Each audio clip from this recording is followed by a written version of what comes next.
nous hier du Louise Michel. Oui, bonsoir. Il est important en effet d'être ici pour d'une part rappeler notre soutien aux copains et au bateau français qui est en train de voguer vers la liberté et en tout cas pour casser ce blocus. Mais il est aussi encore plus important de dire que Israël finalement n'a pas gagné. N'a pas gagné pour plusieurs raisons. D'une part, on s'aperçoit qu'ils ont peur. Ils ont peur parce que aujourd'hui, de plus en plus, ils utilisent des armes de chantage, de pression sur les États. Et par exemple, le fait d'avoir encerclé et refusé et enfin en même temps paralysé la flottille, eh bien, ils ont quand même finalement perdu parce que la mobilisation se continue, parce que l'information, la sensibilisation est de plus en plus forte, la radicalisation presque et la détermination en fait de partir est renforcée. Renforcée parce que nous ne pouvons pas accepter ce chantage.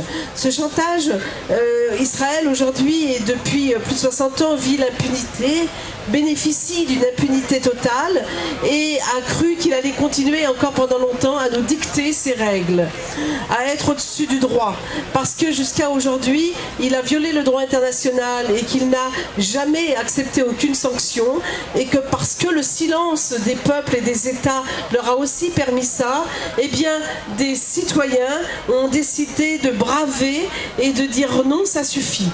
Et ces citoyens, eh bien c'est vous, c'est nous, c'est ce bateau La Dignité et d'autres qui vont continuer à les rejoindre, j'espère.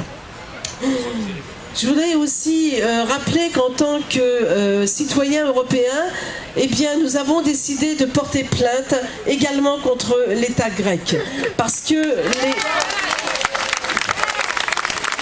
ces États doivent comprendre qu'on ne peut pas simplement pour faire plaisir à Israël, et en tout cas certainement pour céder à un chantage économique et financier, c'est clair, violer le droit et violer les traités européens qu'ils ont signés.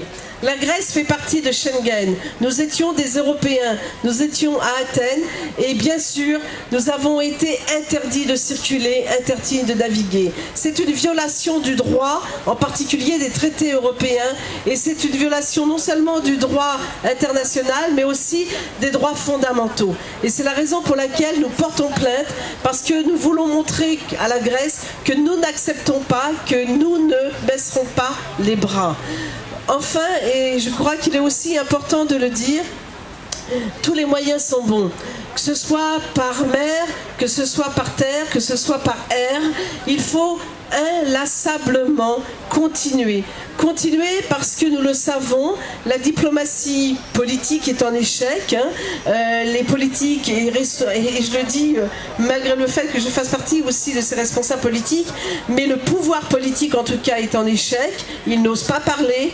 La diplomatie habituelle, je veux dire, est dans l'impasse, et seule la diplomatie citoyenne, la force citoyenne permettra aux autres de reculer.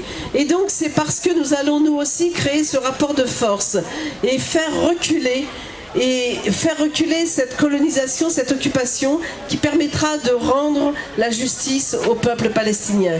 Car nous le savons, sans justice, il ne peut pas y avoir de paix. Arrêtons de parler de paix, parlons de justice. Et je crois que c'est de là que nous partirons.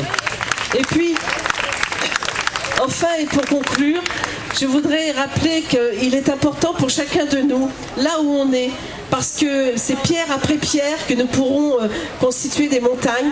Là où on est, on doit continuer à mener ce combat. Parce que le combat se mène petit à petit, et comme on dit souvent, eh bien, les petites rivières font les grands fleuves, et nous, je suis persuadée que c'est toute la Méditerranée que nous traverserons demain pour aller en Palestine libre. Merci.